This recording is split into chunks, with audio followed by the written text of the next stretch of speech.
Working journalist సంఘం ఆధ్వర్యంలో జర్నలిస్టులకు ఎక్కడ ఏ సమస్య వచ్చినా స్పందించడంలో ముందుంటున్న విషయం నేను కొత్తగా చెప్పాల్సిన అవసరం లేదు.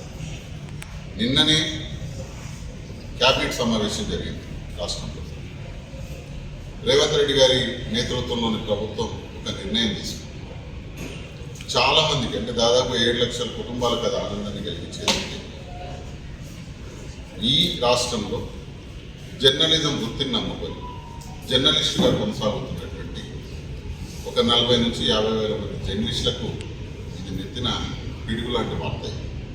ఎందుకంటే ఆరోగ్య భద్రత ఎంత ముఖ్యమో ఇప్పుడున్న పరిస్థితుల్లో మీకు తెలియదు కాదు.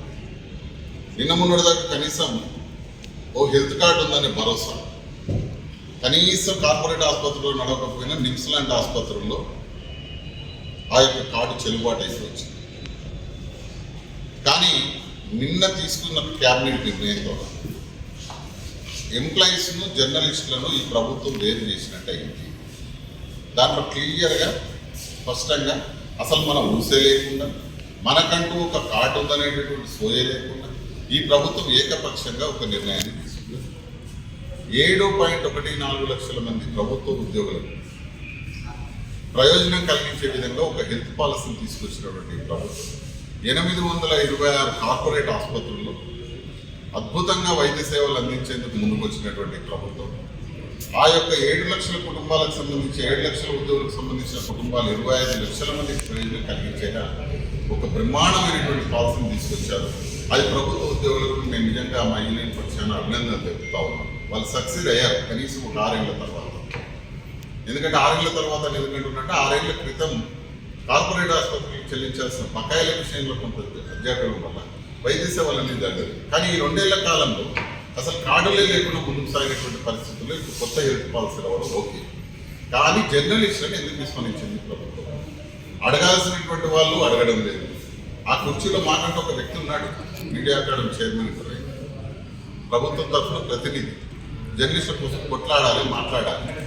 మీకు నిన్న వచ్చింది ఏది క్యాబినెట్ నిర్ణయం, ఇప్పటిదాకా కనీసం ఆయన స్పందన కూడా తెలియదు. బయట ఎంత దౌర్భాగ్య స్థితిలో ఉన్నది చూడండి. అంటే మరి ఈరోజు కాలపరిమితి అయిపోతుందని అందులో ఉన్నాడు, మరి ఏదో తెలియదు. కానీ ఒక యూనియన్ లీడరే కదా పోనీ కాలపరిమితి అయిపోతుంది. అది కాకపోయినా ఒక సీనియర్ ఐజేవి నాయకుడు కదా, మాట్లాడాలి కదా, ఈ ప్రభుత్వాన్ని అడగాలి కదా, ప్రభుత్వంతో కొనసాగుతూ వస్తున్నాడు కదా ఈ రోజు వరకు కూడా. అట్లాంటి వ్యక్తులేమో అడగరు. ఈరోజు మేము ఒకటే చాలా క్లారిటీగా ఉన్నాం. అక్రిడేషన్ల విషయంలో అన్యాయం చేస్తూ ఉన్నారు. ప్రతిరోజు మేము రోడ్లు ఎక్కాల్సిన పరిస్థితి వస్తాం. ప్రతిరోజు ఆ సమాచార శాఖ భవనం ముట్టడించాల్సిన పరిస్థితి వస్తాం. ఈరోజు గతంలో ఉండేటటువంటి 239 జీవో ద్వారా దాదాపుగా 23,000 మందికి అక్రిడేషన్ కార్డులు ఇచ్చుకొని ఒక్కరు కూడా చిన్న కంప్లైంట్ ఇచ్చే పరిస్థితి లేనటువంటి విధంగా అద్భుతంగా అల్లునారాయణ గారు చైర్మన్గా ఉండి కార్డుల విధానాన్ని పంపిణీ చేసినారు. 3 సార్లు మనం కొత్తగా ఇచ్చుకున్నాం 2016 నుంచి మొదలుపెట్టి. లాస్ట్ 16,000, 18,000, 23,000 ఇట్లా పెంచుకుంటూ వచ్చాము. ఎక్కడ కూడా ఒక కార్డు తగ్గాలి. కానీ ఈ రోజున్న పరిస్థితి ఏంటంటే 23,000 కాస్త 10,000 పెంచాలనేటటువంటి ఒక దుర్బుద్ధితో ఈ రోజు ఈ ప్రభుత్వం, మరి ఆ ప్రభుత్వానికి ఎవరు గైడ్ చేస్తున్నారో తెలియదు, ఆ ఎన్నిక ఉండి నడిపిస్తున్న వాళ్ళు ఎవరో తెలియదు. ఆ సీఎంఓలు నడుస్తుందని కొందరంటారు, ఇంకో దగ్గర నడుస్తుందంటారు. ఏదైనా మన చేతగానితనం ఇట్లే ఉంటుంది. అంటే మన నుంచి ఉన్న నాయకులు రిప్రజెంట్ చేసేటటువంటి పర్సన్ కరెక్ట్ ఉంటే ఈ రకమైనటువంటి సమస్యలో జర్నలిస్టులకు రావాలన్నా రోజు రోడ్లు ఎక్కాలి. రేపు పొద్దుగాల కూడా నలుగురు ధర్నా చేయడానికి సిద్ధంగా ఉన్నారు. ఈ రోజు వరంగల్లో మా మిత్రులు వాళ్ళంతా లెనిన్ అంతా అక్కడ కలెక్టర్ ఆఫీస్ దగ్గర ధర్నా చేసినారు. అంటే రాష్ట్ర వ్యాప్తంగా ఎక్కడ రోజు ఒక ధర్నా జరుగుతుంది. అంటే కలం కార్మికులు అనేటప్పుడు రోడ్డున పడుతుంటే మీరు చూస్తూ ఎంజాయ్ చేస్తూ ఉన్నారా ఈ ప్రభుత్వంలో పాలన? నేను ఒకటే కోరుతా ఉన్నా, అక్రిడేషన్ల విషయంలో కూడా అనేక లోపభూయిష్టమైనటువంటి విషయాలు ఉన్నాయి. ఆ జీవోలో 252 జీవోనే తప్పుల తడకన్నా మీరు చర్చలకు ఇచ్చారు, వెళ్ళాము, మాట్లాడిన తర్వాత మళ్ళీ బొండందరూ ఎల్మెన్ పట్టినట్టు ఒక 103 జీవోని తెచ్చి ఏం మార్చారండి? 2 కార్డుల విధానాన్ని తెస్తారు. మీరు మీ తప్పును మీరు సరి చేసుకుని మళ్ళీ పంపించారు. ఓకే, అంతవరకు బాగానే ఉంది. పోయిద్దరిని కొత్త కమిటీ మెంబర్లను వేసుకుంటున్నారు. ఓకే, అది మీ ఇష్టమే. కానీ కేబుల్ జర్నలిస్టులకు 0 అంటే ఇది ఐడెంటిఫైఆర్ల గతంలో 239 జీవో ప్రకారం 12 కార్డులు వస్తున్నాయంటే దాన్ని 0గానే ఉంచారు. డెస్క్ జర్నలిస్టులకు ఎడిషన్ల వారీగా జిల్లాకు 5 కార్డులు ఇచ్చుకున్నాం. కానీ అట్లాంటిది ఈరోజు ఒక ఉమ్మడి జిల్లా తీసుకున్న 4 జిల్లాలు దాని 20 కార్డులు వచ్చేది. ఈరోజు ఎడిషన్ 4 కార్డులు చేసినారు. అట్లాగే బ్యూరో వాళ్ళకు కెమెరా మీద మన ఫోటోగ్రాఫర్లకు అదేవిధంగా సబ్ ఎడిటర్లకు కలిసి 60 కార్డులు ఇచ్చుకున్నాం 20+20+20. ఈరోజు దాన్ని 12+12+12 36 చేసినారు. శాటిలైట్ మీడియా ఛానళ్లకు 12+12+12 అంటే 8+8+8 చేసినారు. ఇట్లా చెప్పుకుంటూ పోతే అన్ని తగ్గించండి, ఒకటి కాదు. మరి నియోజకవర్గ స్థాయిలో 119 కార్డులు ఉండేవి ఒక్కొక్క పేపర్, ఇప్పుడు దానిలో అయితే లేదు. ఇవన్నీ మేము చర్చల ద్వారా చెప్తే ఈ చెవులో ఉన్నది ఈ చెవులో వదిలేసి అది అయిపోయింది.